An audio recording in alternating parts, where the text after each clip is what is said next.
Right there. So I've had a few video requests. Hopefully I'll get to all of them this week. I don't know if I will be able to, but I'll try my best.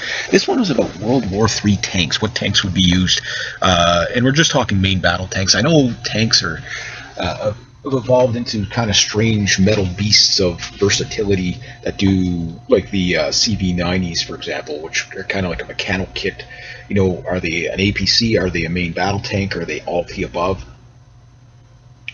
They seem to be, sorry, little parts there. So it's one of those things where you end up with tanks that are not as conventional, like the way we know tanks. But the main tanks that are still what we'd call, most modern generation tanks that are, yet to really be seen how they're going to do on the battlefield would be, like, for example, the French Leclerc, which I don't think I have any pictures of in here. Sorry about that. The British Challenger, the Abrams tank, the T90, the T14, the Challenger 2 is what the British have. The variations of Leopard tanks out there, that type of thing. Now we're still going to see, because there's so many of them, T80s, T72s, even T63s and T55s. These things are still rolling around, although I feel bad for the poor bastard stuck in the very fragile T55 sitting there going around on the battlefield with all these other metal beasts just kind of going out there slaughtering everything. Right now, if you were to say, of course you have South Korea have, I forget what the name of their tank is. That's either the K200 is the South Korean tank, the Type 99 is the Chinese tank, I forget what the Japanese tank is, but some of them are kind of like T90 / Leopard kind of variants, where the Chinese have, it's like a Leopard lower end with a T90 turret on the top, that kind of thing. So it's kind of a weird looking machine. And then of course they have the Type 99, the Type 89. They have their own kind of domestic tanks too, loosely based off the Russian stuff like T80, T90, T72. But Type 99, Type 98, big difference between those two tanks. The tank that is probably, and there's like the Polish Oplot, I think it's called the Oplot tank. That thing is kind of, I think there's like one on the planet, so I don't think that one's going to be too prevalent. And there's a lot of kind of tanks out there that are concept tanks still, that they're not in production yet. So even something like, say, like the T14, there's maybe a handful of them, like 8 or 10 of them. I don't even think they have that many of them yet. I don't know the number of the T14 yet. But T14s are going to be going into production early 2017, and the goal is to build about 180 of them a year until they get up to 2,100 for them, and then the Indians are supposed to buy another 2,100 from the Russians. So the number right now, I think, is a total of 4,200 T14s. Some are going to be exported, obviously, to India, and then the rest are going to stay in Russia. Now, if it works as good as it says on paper, the T14 is kind of the tank to beat right now, but it's not a proven tank. In fact, this is going to sound kind of strange, but most of these modern tanks aren't proven, including the Leopard, including the Challenger, including the Abrams, in a sense, because they've never faced off against real harsh opponents against, like an Abrams against a T90 type of thing. That hasn't happened yet that I'm aware of. However, one thing I will say about the Abrams, the poor bastards in that thing, all tanks burn. It doesn't matter how good the tank is. I believe this is the South Korean tank right here. Pretty impressive. It looks very Leopardish, that type of thing. The North Koreans, I forget what tanks they're using, but it's a domestic tank, loosely based off of T72, that type of thing, from what I remember. This is a Canadian Leopard 2 tank. This is the 2A4 Danish Canadian upgraded tank. Here's a T72 and Aleppo, that type of thing. The T72 is proving itself quite well, even though it's an outdated tank. It's still useful on the battlefields, and I think to date, here's one of these, a CV90 with a 120mm main gun. So is it a tank? Is it an APC? It's kind of a bit of both. Merkava tank for the Israelis. Merkava tank is kind of a domestic tank. Here's another Canadian tank. I think that one's in a video game, but you get the idea. This was the concept of the T14 before it turned into what it turned into, that type of thing. There's the T14 there. But the thing is if the T14 works as advertised, which we've yet to see, then it's the tank to beat. That said, the forerunner for the Russians will definitely be the T90. The T90 is their frontline tank. That's the tank that's going to get the job done. I think the T80 is a slightly better tank in some ways. On the T90's conception, it was a little more advanced than the T80s, but it just picked up where the T80 left off. And the T80, the reason why it was actually a slightly better tank, it was more mobile because it had a jet-powered engine, helicopter engine versus the diesel engines. The T90 was because what came about to be because the T80 was just too expensive to run. Now, that said, there's always kind of hidden problems with tanks in general, and you don't know what the problems are until you get them on the battlefield, such as the Challenger 2 tank, which has had two really major problems that were noticed. One was during, basically tank competition. I forget the main tank competition. It's like every 5 years or 2 years or something like that. Don't quote me on the. But tank crews around the world meet up, and they basically, the best tank crew wins, right? So it's a NATO type of thing, but it's an open competition. Anybody that wants to get in there can get in there. This is the Chinese tank here, the Type 98, I believe. Here's some T-72s. But anyway, so the T-90 came about because it was cheaper to run with the diesel engine than it was the T-80. So a little bit less mobile, but a T-90 is anything but not mobile. You know what I mean? It's very, very mobile. Leopard 2A6, we have some here in Canada that we had on loan, but we mainly got 100 of the Danish Leopards that we upgraded ourselves here, and they're pretty much every bit as modern as any other tank out there. How well do they work? Well, the problems we had, and the reason why we upgraded our tanks is from the Leopard 1s and Leopard 2s. Well, the Leopard 1s were upgraded a long time ago to Leopard 2. And then we had kind of a stopgap version of our Leopard 2s here in Canada that were quite distinctive because the armament was done by Do Engineering and added on and stuff like that. But when they went to Afghanistan, the first thing they realized with the Leopards was they overheated in the desert. With the Challenger, they clogged in the desert. The tracks were kicking up so much dust it kept clogging the filters, and the tank would basically stall. So that was the problem with Challenger too. So what they did was put like these rubber mud skirts on the track so they wouldn't jam up.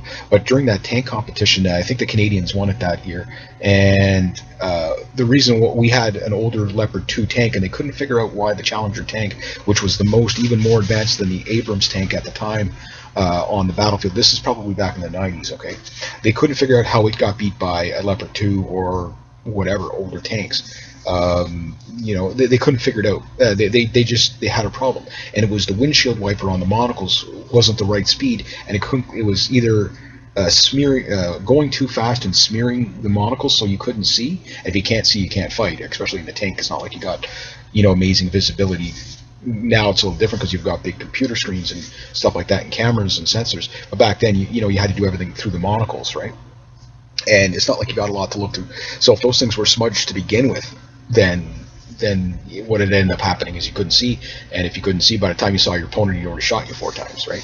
So that was kind of what was going on there. Once they fixed those problems, the Challenger tank, it's a tank that's against ragtag armies has not too much of a problem. One Challenger tank reported to be, I think, in a 9-hour attack. I can't remember the length of the attack, but basically pelted by over 100 shoulder-fired weapons, and the crew basically the track got blown off, and the crew basically sat there waiting for reinforcements to come and tow them off the battlefield while they were getting pelted by various RPGs and stuff like that. So it worked pretty good, and the guys just sat inside having tea and crumpets. They were just, oh wow, that bang was pretty hard against the outside hull. So it tells you how impervious those things really are on those kind of battlefields. That said, they pulled this Challenger 2 tank back to the base, and something like 11 hours later it was back in battle again.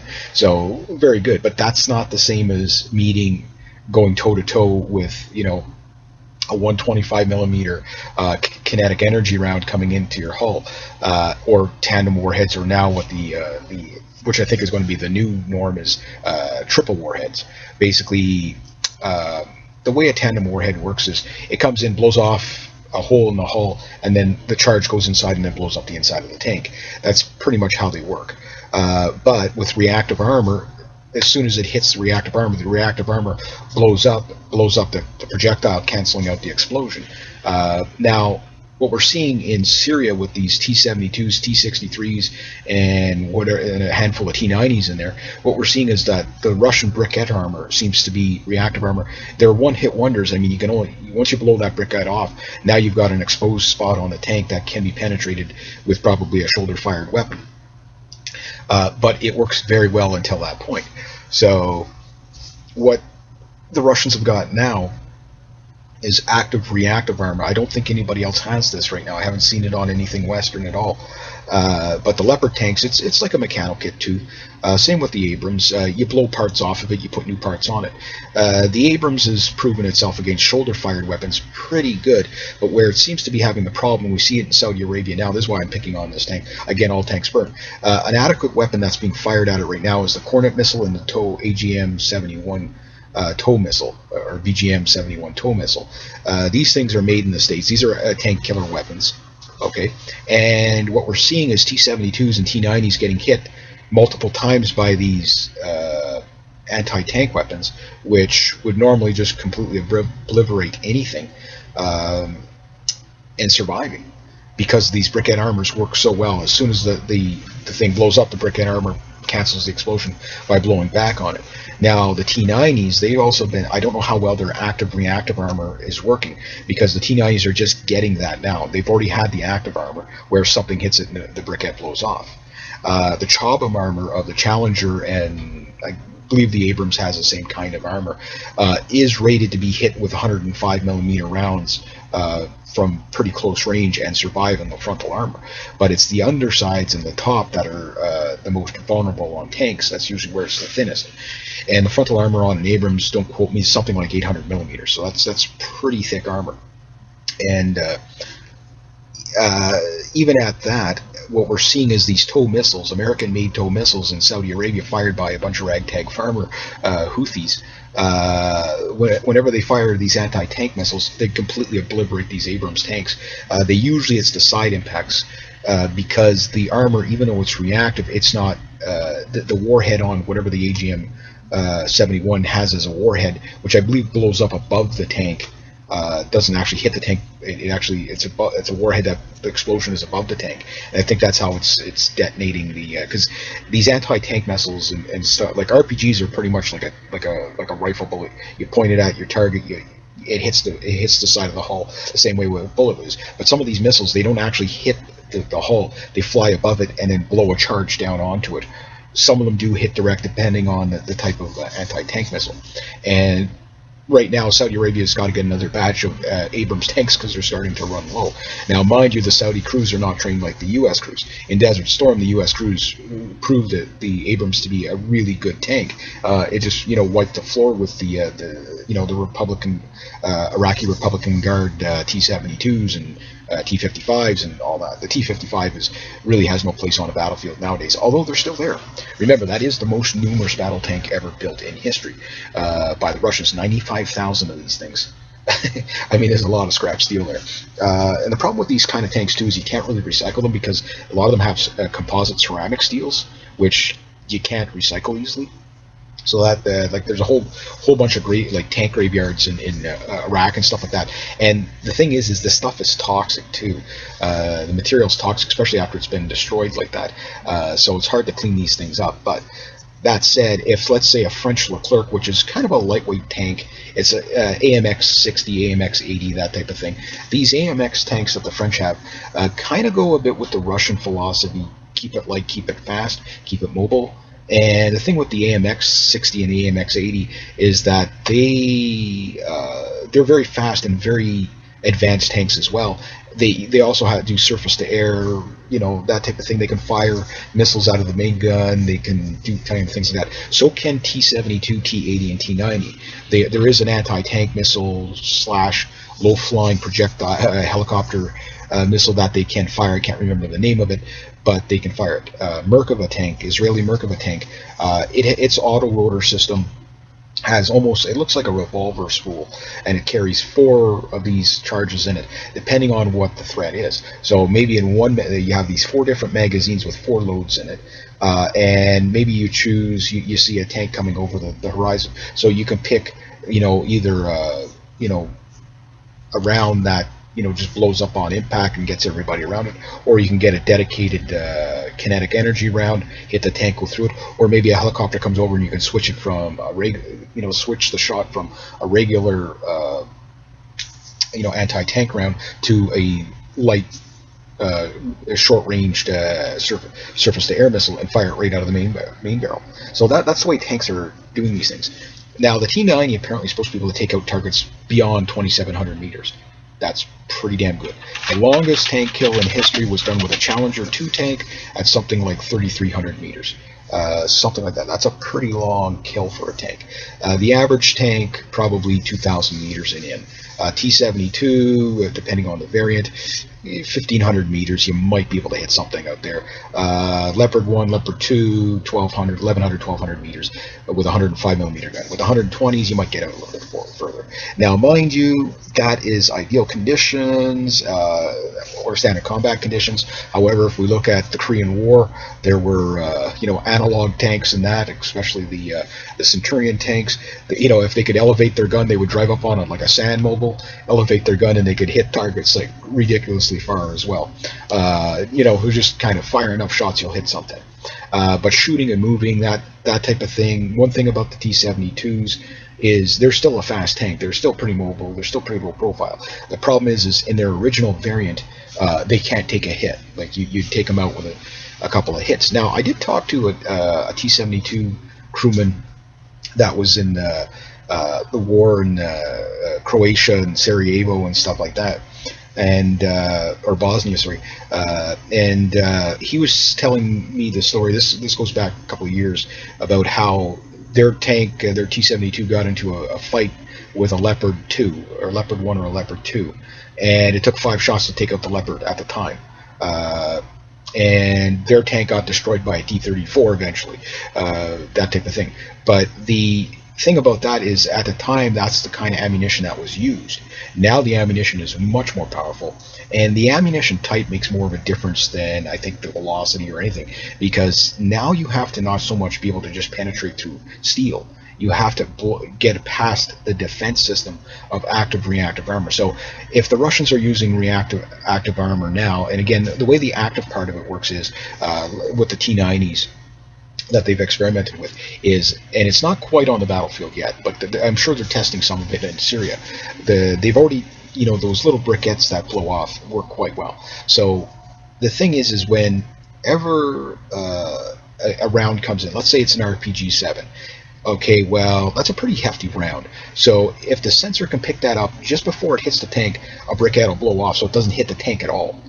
But let's say it's a 30 millimeter round, which, okay, let's say it's not the depleted uranium round. Well, that'll hit the tank, and if it's hard enough, it'll blow off the briquette. If not, it'll just bounce off the tank. So let's say it's Zu 23 millimeter tank taking. The briquettes are hard enough, the armor's hard enough that it won't be set off by the lighter rounds. Therefore, you can use your armor better. But that thing, like I say, the biggest problem they have with this system is if there's 2 tanks and say, okay, I'm going to hit the turret in the mid turret, whatever. I'll fire 1 shot. You do the follow-up shot. So the first tank fires 1 shot. The second tank fires a shot. The second tank's going to get the kill. Why? Because once that reactive armor is gone, there's nothing protecting the tank, and at that the rounds will just go through it like a hot knife through butter. That said, what tank is the best? I think it depends on the crew. The Leopard tanks, one thing, especially with the 2A5 and up, is the mine protection on it, meaning you can run over mines, basically anti-tank mines up to something like 1,000 pounds or something like that of explosives, and the tank, it might destroy the tank and flip the tank over, but if you were ratcheting it into your seat, you might still survive. The 2A6, again, same thing, big chunks of metal can get blown off that thing. It's like a mechanical kit. There's still a lot of stuff that's classified on those tanks, so it's hard to say exactly how their armor works, but it's a little different than the Abrams, a little different than the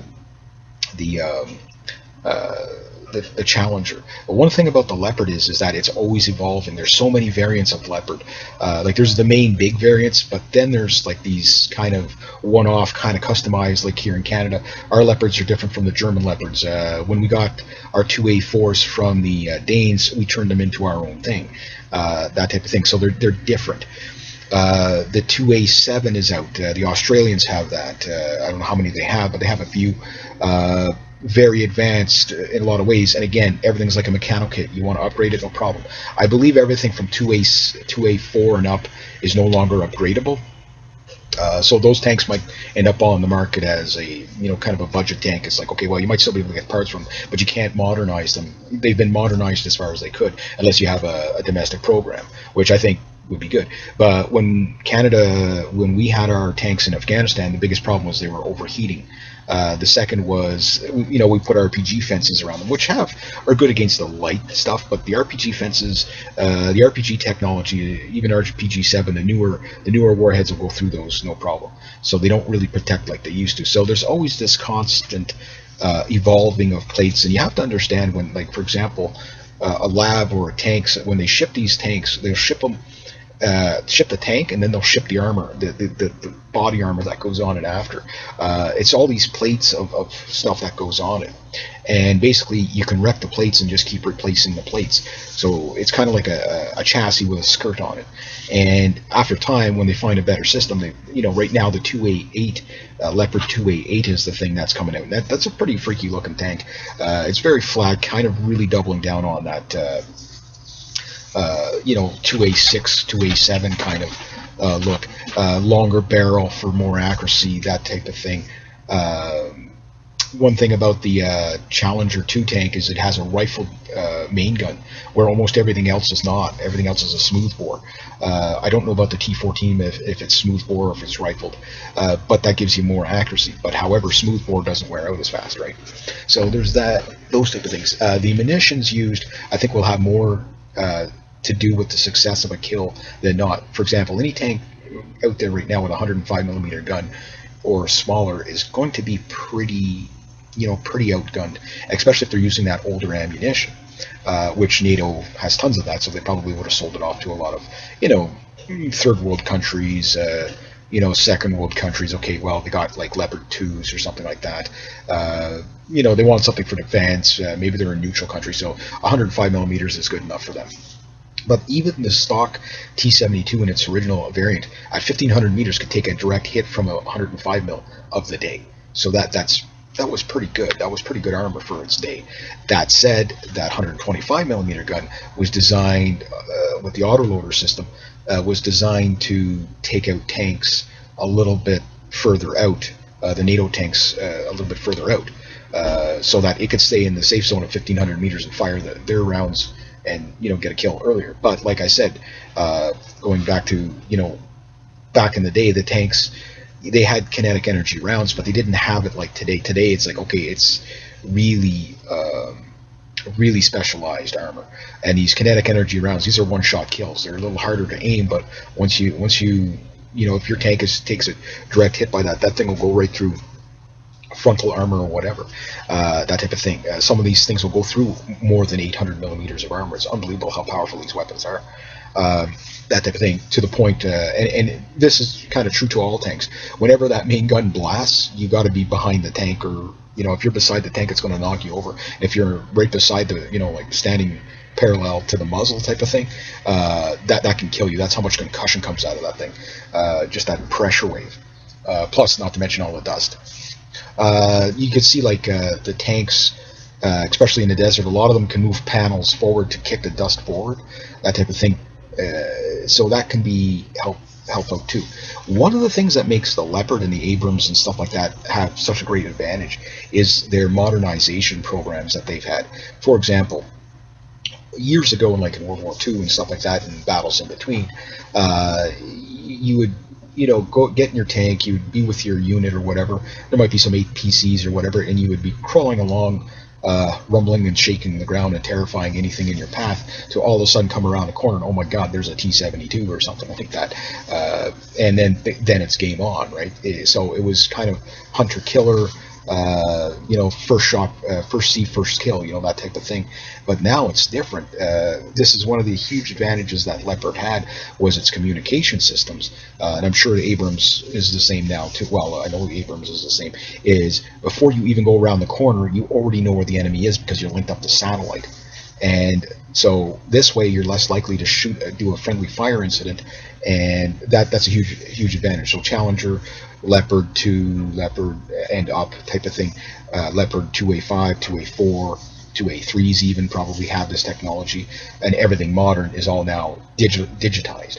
The older 272s, a lot of them are still pretty analog. You're still going by radio and line of sight. So where T90 and T14 come in, and pretty soon a whole whack load of new upgraded T80s come in, is they're all getting this modernized, digitized stuff. So this is where it's kind of a different game now, because the Russian tanks are no longer solely analog, they're quite digitized. And this is where, okay, your enemy's on the other side of the hill, they know you're on the other side of the hill, but you're both in tanks. So either you're going to come out, how do you flush the other guy out? So it makes it much more of a chess game between the tank crews, if they know the other guy's there. So either it makes it harder to ambush, or easier to ambush if you already know the other guy's there. So that's where the communication systems, it changes the level of the battlefield. That said, if the satellites go out, you're back to, we'll just say, a hypothetical mano-a-mano. You've got an Abrams tank crawling through, I don't know, eastern Ukraine, and its communication antenna got blasted off, and there's no more satellite data coming in. You don't know where the T-72s are anymore. You don't, that type of thing. Then it's going to be whoever's sitting in ambushing. Then it's going to be the better tank crew, that type of thing. I think anything that's analog right now would get its ass kicked pretty quickly by these highly sophisticated metal beasts out there. They're quite predatorial. But that said, going up against, say, like a T-14 against a Challenger or an Abrams, or whatever, a Leclerc, or even a Leopard 2A6 and up, then the game is definitely changed. Because at that point, now you both have tanks that are competent killers, to the point where they have a hunter-killer system where you have your commander, basically, he can laze the target for the gunner, and while your loader's loading, by the time he's loaded, your commander's already getting your loader, your guy who's loading, ready for the next kill. Meanwhile, your gunner can just go ahead and take care of your problem. And it's called the hunter-killer system, how they train it, right? And the only thing is that in a Leopard or an Abrams or a Challenger or whatever, you have crews anywhere from 4 to 5. So every time you lose a tank, you're losing 4 to 5 guys. Even with the Merkavas, 3 to 5 guys, depending. And plus, that thing's kind of got its unique APC kind of qualities about it as well, where it can actually take on, I think it carried a total of 6 people in there, a crew of 4 and then 2 wounded, that type of thing. You have to go look at the specs, something like that. And it gets more interesting because when we look at the Russian tanks, they've actually, T-72 was an interesting tank because it was the first tank that could be operated by just 3 guys. Of a what you would call a more modernized tank. I still consider the T-72 a modern tank. It's a little dated in some areas, but it's modernizable, and it clearly is being modernized in Syria. I mean, it's amazing, and a lot of them are getting blown up there because it's still old technology after all, but it's still a fairly modern tank. It really did change. It was the first time tanks flew in the air. It's the first time tanks were fast and amphibious and low profile, and it had really big guns. So when NATO first saw this thing, they nicknamed the T-72 Satan's tank, right? But like anything, the technology goes back and forth and stuff like that. Again, until we see an Abrams tank going toe to toe with a T-90 or something like that on a large scale, we won't really know which tanks are better. But I would say this: pretty much any tank mentioned, with the exception of possibly the T-55, unless the T-55 has an upgraded gun, because I think they only have like a 100mm gun or whatever it was, pretty small. I don't think it had ammunition that was capable of maybe damaging, but not destroying any one of these other tanks mentioned. So with the exception of probably the T-55, which would still be on the World War III battlefield, believe it or not. T-55, T-54, they're the same tank, and even the odd T-34 is probably still rumbling around out there. These things, they tend to keep them going, but we know that the dominant backbone is going to be whatever country it's going to be. If it's going to be like T-72, T-80, T-63. That's pretty much the dominant. And there's M84 and there's a whole bunch of spin-off T-72 export models out there and countries built under contract, which are really T-72s, but their own version. That type of thing. The Italians have their own tank too. I forget what it's called. I can't remember, but anyway, it's its own domestic tank. But you get the idea. There's a lot of domestic tanks out there that are low in number, but the big number is the 17 to 25,000 or 22,000 T-72s that were made. That's going to be the backbone of somebody's tank force. And for Russia, it's still a good proportion of it, but they're getting modernized. So that's the thing. I don't think that the guys who are in the T-90s got a lot better chance than the guys in the T-72s, but they're going to have the same upgraded on the armor.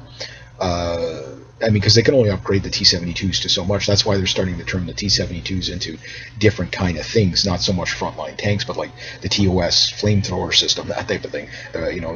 Firing those thermobaric rockets is perfect for that. And you've got a whole bunch of chassis to pick from. You can just put anything on there. Plus, they can also, the other thing about the T-14 is it has the ability to be autonomous. So again, the debut of the T-14, that thing stalled, in Red Square over there in Russia. But the thing is that if it does work as good as advertised, you can operate the T-14 with a crew of 2 or 3. So even if you do kill that tank, you kill 2 guys instead of 4. That type of thing. You kill a T-72 or a T-90, it's 3 guys. That type of thing. T-80, 3 guys. So the big one is the numbers too. But tank to tank, a crew in a modernized T-72. With the briquette armor, whatever, yeah, he's still at a bit of a handicap. But if you got modernized active reactive armor on a T-72 and upgraded ammunition, it could, and of course all the other bells and whistles, for communications and stuff like that. Again, then it comes down to the skill of the crew. Whoever's the most crafty, that type of thing.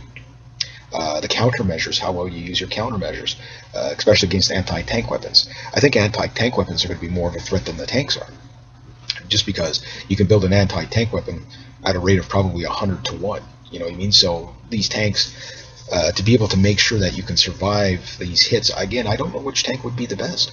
The tanks I would probably want to be in is Challenger or Leopard, just because of the Leopard's upgradability.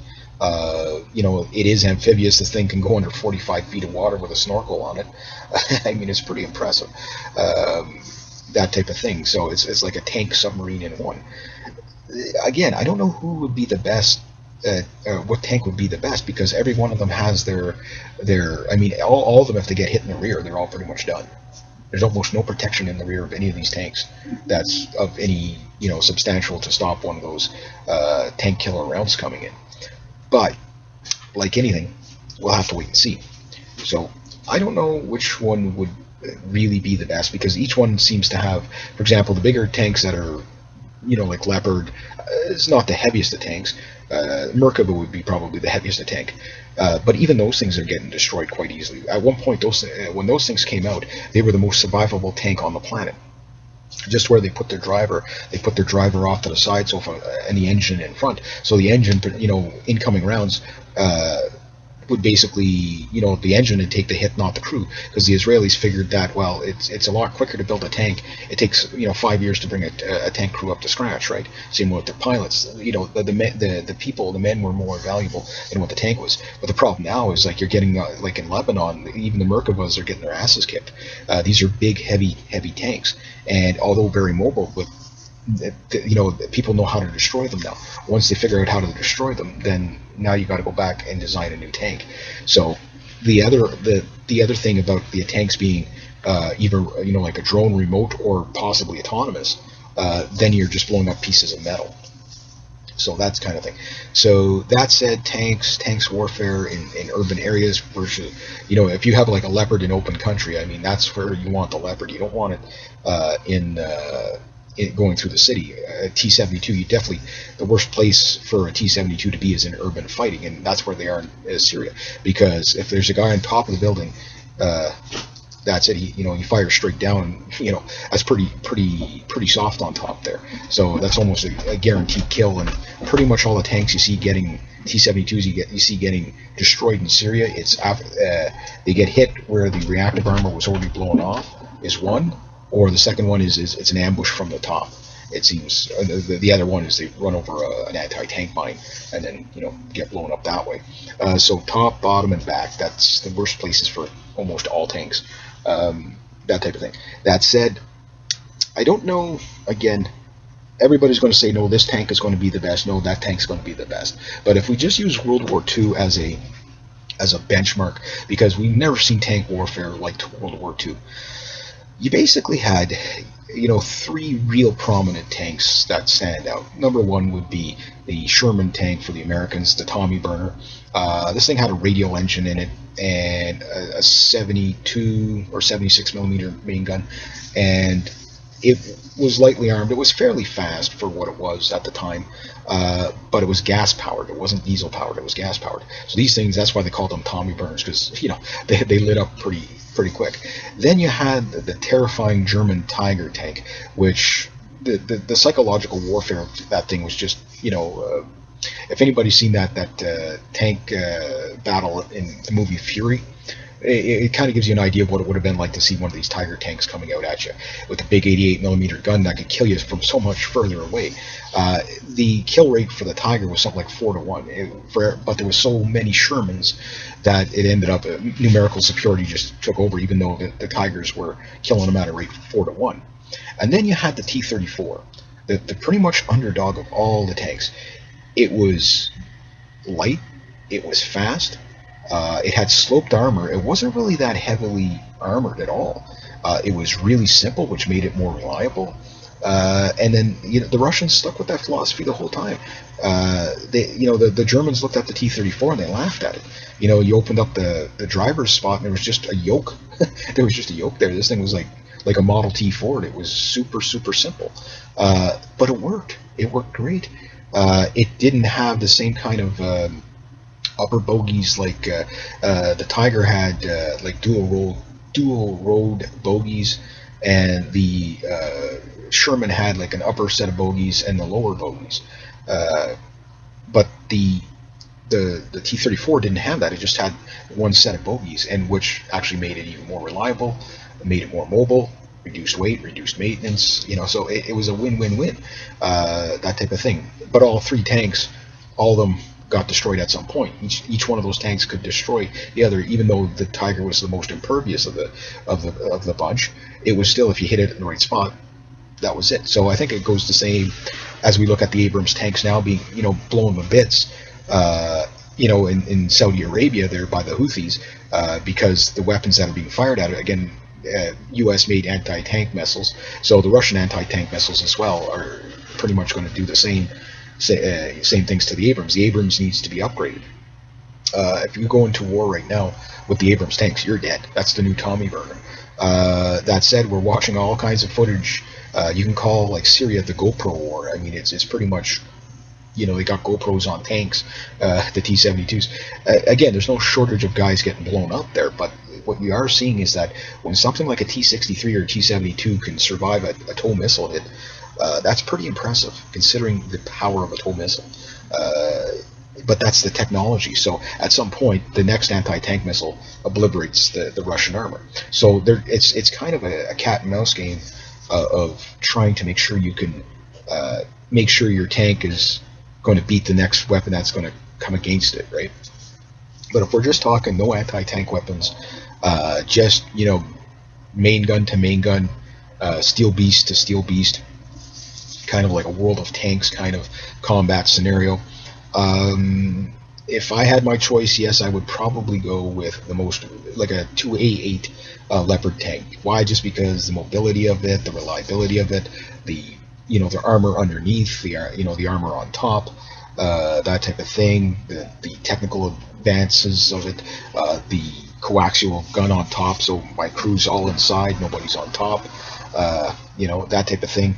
Uh, I don't know, that's the tank that stands out to me. That said, my second choice would probably be T90. Uh, the reason why I like the T90 is because it's not that I think it's a better tank. It's just that right now I can say with certainty that at least it'll take a hit from a tow missile. You might take that one hit and get a shot back and take out the other guy, that type of thing. But I don't know. Challenger 2 is probably one of the best tanks ever built. I mean, that thing, again, more than proved itself to be able to take punishment. But it's not on, I'd like to see what it does in Syria. I mean, you never know. The Chobham armor might still be holed up against the TOW missiles and stuff. I do believe the Challenger is a little heavier built than the Abrams, not by much, but I mean, these are 150,000 pound machines, right? These are very heavy. But I would say that if right now I know the British are saying that the T-14 is outgunning them. The T-14 has a very high rate of fire on the main gun.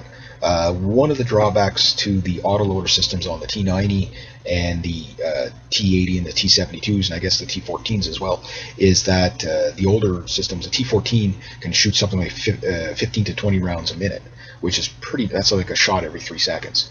That's pretty damn fast. So there's, but if it fails, you have no way to reload it. Hardly at all. Because you can't get to the ammo magazine carousel on the bottom.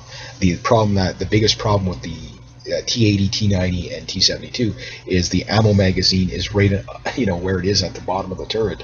That's what ends up getting your turret blown off because you can't store your ammo somewhere else where it can not destroy the tank. That said, Challenger, Leopard, and Abrams, they store the ammo at the back of the top of the turret. Well, they got ammo all over the place. They got some below the gun, some behind the gun. It's all over the place. So, but they also have blow-offs and stuff like that. Some of them, So it's like, okay, you hit the ammo, it blows off the tank rather than killing everybody inside. Might still kill everybody inside though. But with the T72, if you hit the ammo magazine, the tank's gone no matter what. But like anything, I mean, we're not talking about machines that are designed to be friendly towards you. I mean, you are shooting, even no matter how impervious the tank might appear to be. There's always an Achilles heel to everything. So, again, the better crew I think wins. The numbers might win. It might just be a numbers game. Let's say T-55s, the Russians revive all the T-55s in their original form and just find a projectile that actually penetrates modern armor. If you send 100 tanks after one tank, that tank is done. It'd be very, the odds are definitely not going to be in the favor of that tank, no matter how good that tank is. That said, you can send out all 95,000 T-55s. I know tens of thousands of them have already probably been destroyed in the last past couple of decades, since they were built in the 50s. But for example, in not Transnistria, but Armenia and what was it, 6 months ago or 4 months ago, there was a 300-man tank battle there. 300 tanks or so, a whole bunch of them got destroyed, and T-72, T-63, T-55s, that type of thing. So these things can come out in the numbers. Like in Desert Storm, again, the Abrams tank was the king of Desert Storm. They had the superiority of the training, they had the superiority firepower of the bigger gun, except for the T-72s had the 125 mil, but they had the more modern ammunition, laser range, that type of thing. The Abrams proved itself there, but it never got to go toe-to-toe against, let's say, an interesting Abrams against Challenger, or Leopard against Abrams, or whatever. That's when you know how good these tanks really are. And that's what analysts have said for a long time, is that they weren't sure how good these tanks would actually be, because, they've never had a formidable foe against them.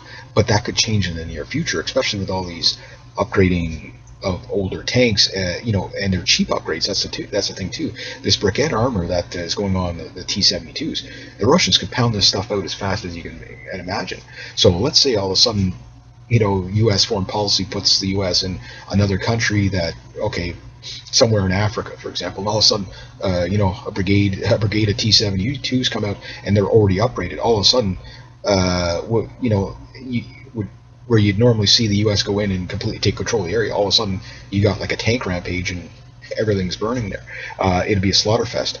And this is the uncertainty, and I think this is probably where Iran comes in. Is Iran? I'm pretty sure they're going to be taking on a ton of these upgraded T-72s, and I don't know what's the deal with the T-80 upgrades. I think those are probably going to go to Syria and probably just go to Bashar al-Assad. But again, you have these upgrades. They're going to go to these countries. Suddenly, you don't have a ragtag army that you're fighting anymore. You're fighting pretty good crews, that type of thing. So that changes the game. That means if you now have a tank that has enough firepower to take out your tank and enough to withstand a couple of hits from your tank, now it's no longer about how good the crew is. It's just shoot until the other guy's destroyed, and that's just pretty much like mono. That's like dueling at that point. you know what I mean. So it really doesn't become we're gonna. It's not going to be like Desert Storm. It's not going to be. It becomes more like World War II, where really crash through the wall, come out behind the guy, shoot him, and then load again and get going, and hopefully the other guy doesn't get you. That type of thing. One of the biggest, the Battle of Kursk, one of the biggest tank battles in history. There was tons of tanks there, a lot of Canadian tanks there too. It was just a slaughter fest because everywhere was an ambush, right? Like you come around a corner, bang, there's another tank. There's a Tiger tank sitting there waiting for you, or an 88 millimeter gun sitting in the bush waiting for you, that type of thing. So these type of things, but can still play out. But we haven't seen that kind of a modern war. It doesn't work like that as much anymore, but it could, because it's kind of like we went from a phase of conventional warfare to guerrilla warfare for just after World War II. Vietnam, for example, went to pretty much dominant jungle guerrilla warfare, and it looks like you're seeing all these groups now like ISIS and stuff like that, because they're being armed by Israel and the United States and stuff like that. They're starting to get weapons, and they're becoming kind of ragtag military still, but they're starting to become modernized militaries. It's only a matter of time before they get tanks and aircrafts. They already got tanks. ISIS has tanks. Hezbollah has tanks. You know what I mean? That type of thing. So at some point, there could be a really badass war, and at that point, we're going to find out what's really good and what isn't. But anyway, I'm going to wrap it up like that. So I know I don't have every tank I mentioned on here, but somebody was asking me about the tanks and stuff like that. For World War III, what would be used, and what do you think of the best? I really won't say which tank is the best. I really think that in the hands of a really good crew, a T-55 is deadly. If it has the right ammo in there, you know what I mean? Like, it's really it's the man, not the machine. The technology helps, but there's all tanks burn. All tanks burn. I don't care how good they are. They all burn. There's a way to destroy every one of them. Once they find a weakness, and it's usually only in combat that they find the weakness, like the Sherman tank of World War II, which should have been obvious at first. Number one, don't use gasoline in something like that. But they had a surplus of radial engines, so they powered it with that instead of a conventional engine, and it ran on, basically pretty high flammability fuel, so it was easy to, and they had really, really delicate spots where the fuel tanks were. Once they knew where to hit these tanks, they were done for. They tried, making other, like the Canadian version of the Sherman tank was called the Grizzly. It had a 105 millimeter gun on it, and then they told us not to put 105 because it was because it was working, I guess. I don't know. It was like there was that oh my god, they can't have a better tank than us. But it was a thicker turret. It looks just like a Sherman, just fatter. Same thing. But it still had the same problems. It still caught on fire. It still was easy to destroy if you got hit in the right spot. But it was just the thing is on design, on paper, everything looks great, but it's once you get it out into the real world, that's when you find out what the flaws truly are. The big thing about modern day tanks, and this is where T-72, T-80, and T-90 kind of have a huge advantage: maintenance. Talking to a Canadian Leopard crew one time, I said, for every 1 hour of use is probably like 11 hours of maintenance. He says a tank day is a fun day, but it's a work day. You're going to basically be, you're going to throw a track. You're going to, things are going to happen. You're going to have to replace. He goes, anybody can work on a tank. He says they're simple, but like a lab, you break down on the lab, you got to call a technician. But the thing is you break down more, But he goes, one of the things he said though was, because he had went to Bosnia and stuff like that, and all that stuff. We only had a handful of tanks there, but I don't think any of them ever saw the battle. But one of the things he said, he goes, yeah, same like with Afghanistan and stuff like that. The tank crews, they're rolling down the road. Everybody knows they're coming, and you don't care, So they are machines that are, again, they still have a use on the battlefield, but like anything, if the T-14 is the newest thing on the battlefield, then everything else is going to have to change, because that tank does seem to be a bit of a game changer if it works as advertised.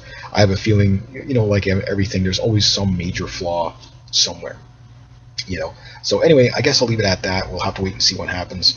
Hopefully we never have to see like directly, but I think it's a great question of how good are these tanks going to be in the battle. I think it really will come down to the crews. Crews and numbers. Again, the best crew in the world against 100 to 1 odds is not going to, that type of thing, right? It's not going to, it's going to be bad. All right, so anyway, if you like this kind of content, please consider making a donation to the channel. Links down below. Thank you so much to everybody who has. Rate, subscribe, share, comment, like. Be true to yourself, be true to others. I do have a few more suggestions that were given to me for videos, and I'll try to get those out as soon as I can. They might not all be fancy like this, but anyway, next to that, rate, subscribe, share, comment, like. Be true to yourself, be true to others. Always do the right thing, and have yourselves a great day.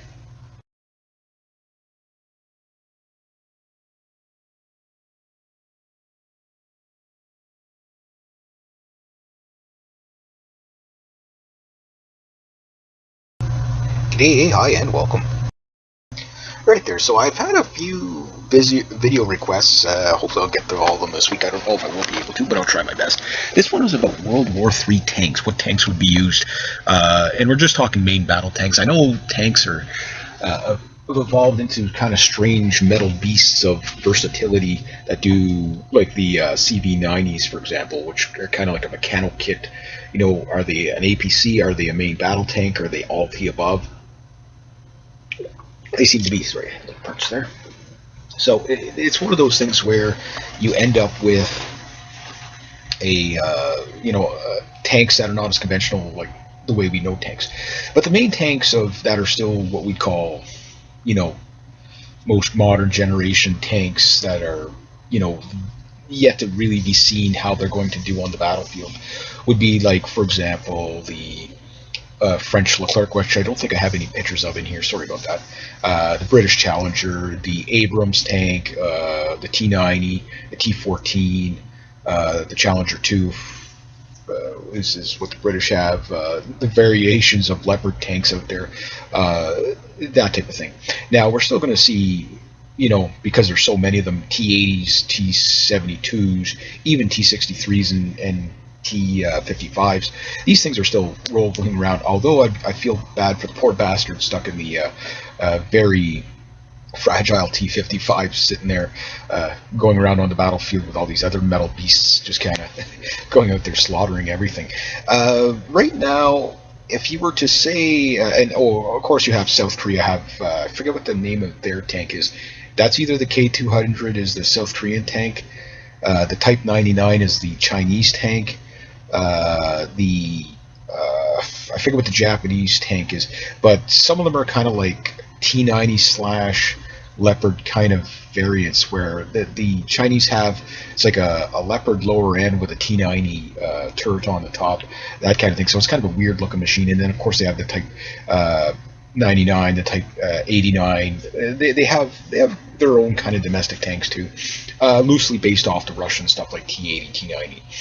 T72, but Type 99, Type 98, big difference between those two tanks. The tank that is probably, and there's like the Polish Oplot, I think it's called the Oplot tank. That thing is kind of, I think there's like one on the planet, so I don't think that one's going to be too prevalent. And there's a lot of kind of tanks out there that are concept tanks still, that they're not in production yet. So even something like, say, like the T14, there's maybe a handful of them, like 8 or 10 of them. I don't even think they have that many of them yet. I don't know the number of the T14 yet. But T-14s are going to be going into production early 2017, and the goal is to build about 180 of them a year until they get up to 2,100 for them, and then the Indians are supposed to buy another 2,100 from the Russians. So the number right now, I think, is a total of 4,200 T-14s.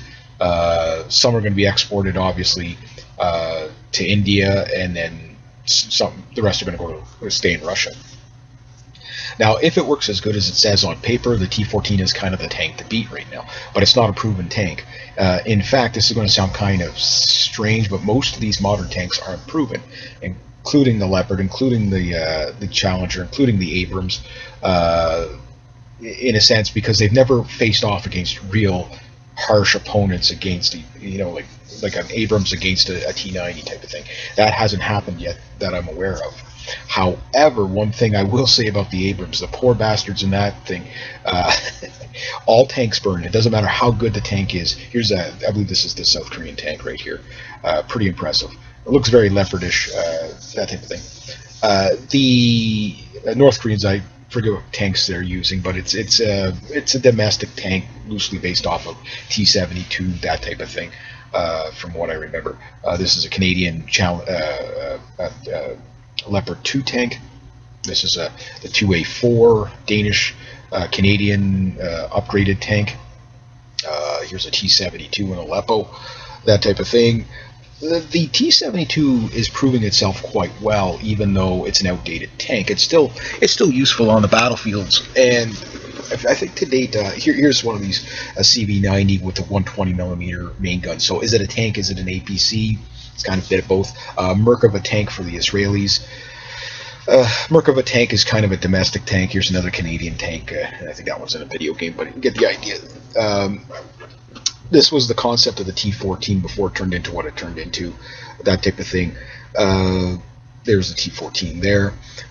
But the thing is if the T-14 works as advertised, which we've yet to see, then it's the tank to beat. That said, the forerunner for the Russians will definitely be the T-90. The T-90 is their frontline tank. That's the tank that's going to get the job done. I think the T-80 is a slightly better tank in some ways. On the T-90's conception, it was a little more advanced than the T-80s, but it just picked up where the T-80 left off. And the T-80, the reason why it was actually a slightly better tank, it was more mobile because it had a jet-powered engine, helicopter engine, versus the diesel engines. The T-90 was because what came about to be because the T-80 was just too expensive to run. Now, that said, there's always kind of hidden problems with tanks in general, and you don't know what the problems are until you get them on the battlefield, such as the Challenger 2 tank, which has had two really major problems that were noticed. One was during, basically tank competition. I forget the main tank competition. It's like every 5 years or 2 years or something like that. Don't quote me on me. But tank crews around the world meet up, and they basically, the best tank crew wins, right? So it's a NATO type of thing. But it's an open competition. Anybody that wants to get in there can get in there. This is the Chinese tank here, the Type 98, I believe. Here's some T-72s. But anyway, so the T-90 came about because it was cheaper to run with the diesel engine than it was the T-80. So a little bit less mobile, but a T-90 is anything but not mobile. You know what I mean? It's very, very mobile. Leopard 2A6, we have some here in Canada that we had on loan, but we mainly got 100 of the Danish Leopards that we upgraded ourselves here, and they're pretty much every bit as modern as any other tank out there. How well do they work? Well, the problems we had, and the reason why we upgraded our tanks is from the Leopard 1s and Leopard 2s. Well, the Leopard 1s were upgraded a long time ago to Leopard 2. And then we had kind of a stopgap version of our Leopard 2s here in Canada that were quite distinctive because the armament was done by Do Engineering and added on and stuff like that. But when they went to Afghanistan, the first thing they realized with the Leopards was they overheated in the desert.